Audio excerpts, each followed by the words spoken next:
Oakland police say the latest death happened Saturday night around 8 o'clock along 18th Avenue. This is video from that scene where investigators say a man died from a gunshot wound.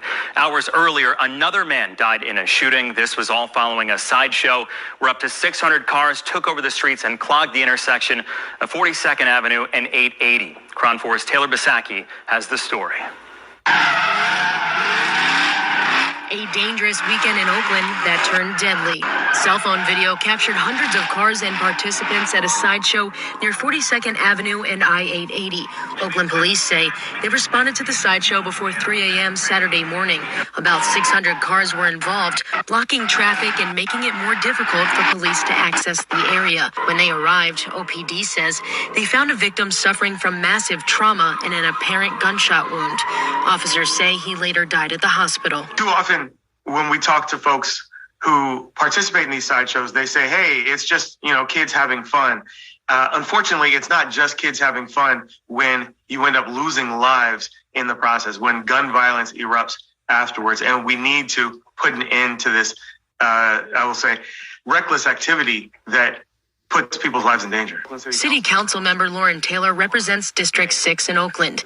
He says they see this violence too often and people need to be held accountable. I know we're dealing with people who are in pain, hurting, and because they don't value their own lives, they are putting others' lives in danger, and that's frankly not acceptable. Who in the chat thinks that this guy is capable of doing anything that would in any way put a dent in this problem?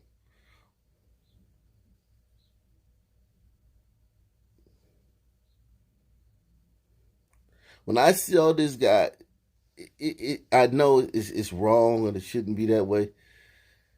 When I saw that this guy was, when I saw that this guy was the guy in charge of this man's situation, man, I shuddered, man. There's no way he can fix that. He sides with the criminals. And you can hear it in his, if you listen, if you're an active listener, you can hear it. Gunfire erupted. These people are in pain and they're hurting. Well, everybody's got pain and everybody's hurting. You think some people, the only people in pain from something? No, only people hurting?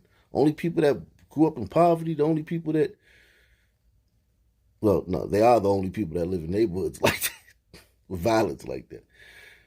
I'll give you that. They are the only people who live in neighborhoods that are violent to that extent. So you got that. You're right. They are. No one else lives in neighborhoods where this much violence occurs. Okay, so you're right. I know we're dealing with people who are in pain, hurting, and because they don't value their own lives, they are putting others' lives in danger, and that's frankly not acceptable. Officers say they're investigating 2 additional shootings at that sideshow where both victims, one from Vallejo and another from Concord, went to a local hospital with non-life-threatening injuries. Meanwhile, just hours later at 8 p.m. Saturday night, more gunfire erupted at another unrelated scene near all these bullet volcanoes, man. Got a lot of bullet volcanoes, man, out there in Oakland, man. Gunfire just erupts everywhere. Meanwhile, just hours later at 8 p.m. Saturday night, more gunfire erupted at another unrelated scene near the 1400 block of 18th Avenue. Oakland police say they found a man who was shot and died on scene. We have to continue investing in ways of holding the line, keeping folks accountable, while also investing in people so that they know that, there is something more to aspire to, so that they make different decisions when it comes to pulling a trigger or not. Taylor says the city is also cracking down on sideshows in several ways. He says police are being proactive about impounding cars involved, and the city is making design changes to its streets to curtail sideshow activity. They're changing the design of city streets. So instead of locking these guys up, making laws the way this stuff is, punishable by X amount of, guidelines, stringent guidelines for this type of activity. Mandatory minimums. for this type of activity. Instead of doing that, because, you know, the disparity, you know who will be getting locked up for this, and their plan is to make it a 1-to-1 ratio in prison population between gliders and sunmen. That's their goal. Just like they do in the schools with the suspensions. They want it to be 1-to-1. Or the only answer, if it's not 1-to-1 for each sunman in prison, there's one glider in prison. The only reason it's not like that is because of racism. So we have that issue. So they're not going to make laws that penalize this with prison time, because you know who's going to get caught doing this. Hombritos and sunmen. Now, instead of doing that, they're going to inconvenience everybody. Even though this is a small part of the population, this is even a small part of the hombrito. It's a lot of people that probably don't know anybody who does this type of stuff, or doesn't have anybody in their family who does this type of stuff. This is even a small part of the hombrito and sunman.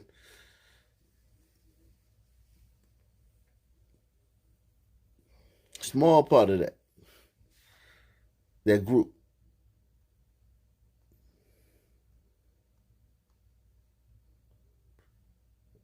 But instead of punishing them, we're going to effectively punish everybody else by changing the design of the streets. You can't make this stuff up, man. He says police are being proactive about impounding cars involved, and the city is making design changes to its streets to curtail sideshow activity. Police have not released the names of the victims yet, but are asking anyone with information to reach out to police. I'm Taylor Bisacki reporting KRON 4 News. Well, some of you got to let your voices be heard during the town halls this weekend, hosted the Milwaukee's 14th district. As our Brett Vickery reports, the two in-person events were called the Safe Spring Series, primarily discussing public safety.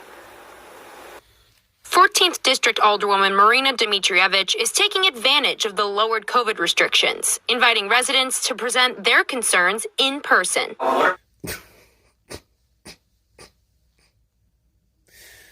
District 14.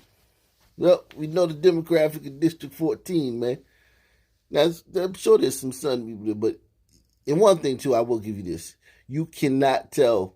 It's very hard to tell the demographic by doing a survey of the people at a town hall meeting or a neighborhood advisory commission meeting. Anything where people who care about the community show up. Now you're having a cookout or a block party, yeah. But if you're having something where the nuts and bolts decisions and, you know, bureaucratic stuff affecting the community is being adjudicated, the neighborhood could be 95% some people in the town hall meeting to look like this. Unless, of course, a cop has beaten up somebody's son king, or a cop has shot somebody's son king, then it'll look like a cookout in this joint. Okay? It looked like new Jordans came out. Look like the beauty supply stores giving away free bundles. So, I mean, you really can't determine the demographics for this place by this snapshot here, but I would say that this place is as minimally sunny, this 14th district, this District 14, as any place could be in Milwaukee. 14th District Alderwoman Marina Dmitrievich is taking advantage of the lowered COVID restrictions, inviting residents to present their concerns in person. What are we doing to actually keep these kids from doing this over and over again? Did you hear? Great question, man. I'm sure everyone wants to know the answer to that. What are we doing to actually keep these kids from doing this over and over again? With the focus being a safe spring, the 2 town halls over the weekend allowed for a variety of public concerns to be addressed. With reckless driving, like we talked about, there's so much that the police can do. There's so much with violence prevention. But there are some infrastructure changes we can do to attempt to modify poor behavior. Oh, so they're finally admitting that it's not skin color and hair texture. I mean, not really, but they're discussing behavior. And you notice they said reckless driving. I told you, I probably was the first guy on YouTube about that. Maybe last spring or the beginning of last year. It's like, man, the roads get dangerous, man. The Floyd, the summer of Floyd effect. The Sunman ain't followed nothing that's a rule. Whoever is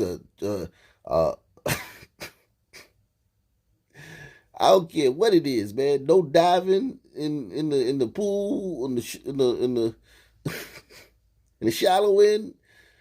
Whoever is no talking in the library. Some men ain't following no rules. Definitely ain't following no traffic laws. Okay, he don't got to do nothing you ask him to do. Gliding. Some men do what he want to do now, man.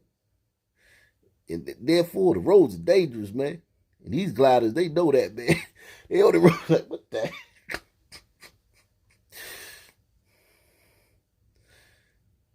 With reckless driving, like we talked about, there's so much that the police can do. There's so much with violence prevention. But there are some infrastructure changes we can do to attempt to modify poor behavior. Members of the Milwaukee Police Department and Public Works were also there to answer questions. I know that they'll be seeing unprecedented break-ins into our vehicles. And I know that there's issues in regards to catalytic converters that are being stolen. I understand that there's, again, the reckless driving that's going on. So all of those things is a balancing act in regards to ensuring that we give the attention to all of these concerns that matter. So this is your police chief, man.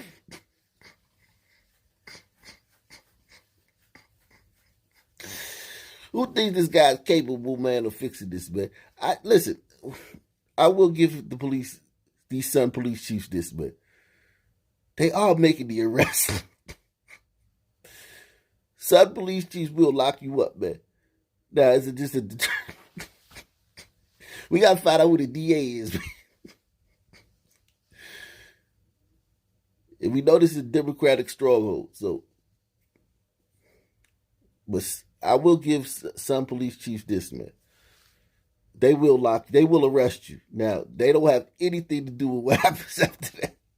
So I feel for this brother, man. Because he's up there as the police chief of Sun, man. Literally, all of the criminals, all of the people that are recklessly driving, all of the people that are stealing your stuff, putting guns in your face, robbing you, carjacking you, are Sun people. And with a smattering of Hombrito, especially in Milwaukee. They got an Hombrito population too. But the face of this stuff is Sun people. This brother's probably like, look, man, I'm locking these brothers up left and right, man. What do you want me to do, man? One consistent point that came up was the concern of teenagers getting involved in violent crime and what resources are out there to try to fix the problem. The Office of Violence Prevention was there to share their mission. But it can't just be everything relying on law enforcement. It requires residents. It requires public health services. It requires community-based organizations, grassroots boards, policymakers, mental health workers, school education teachers, right? Everyone has to be at the table when we talk about prevention work. Gliders, man. Did you sign up for that, man? Well, is everybody like? We've identified who it is. It's teenagers. And by teen, we mean some man a teen till he's 35, man. I'm on record saying that, but the majority of it is teens. A lot of it young adults, throughout the 20s. But teens are doing a great deal of this stuff. So we've identified problem group, man. Now, how many of you gliders thought that this was going to be your responsibility, man, when you move to this new city, man? When your wife said, let's move to this diverse new city. Diversity is our strength. Y'all packed up y'all stuff and y'all moved to Milwaukee. You moved to Baltimore. You moved to St. Louis. You moved to Denver. You moved to Seattle, Portland. How many of y'all thought that, it was everybody's? Like, whether you're, a welder or a bus driver, it's your job to help raise these kids, man. It's your job to, chaperone these kids and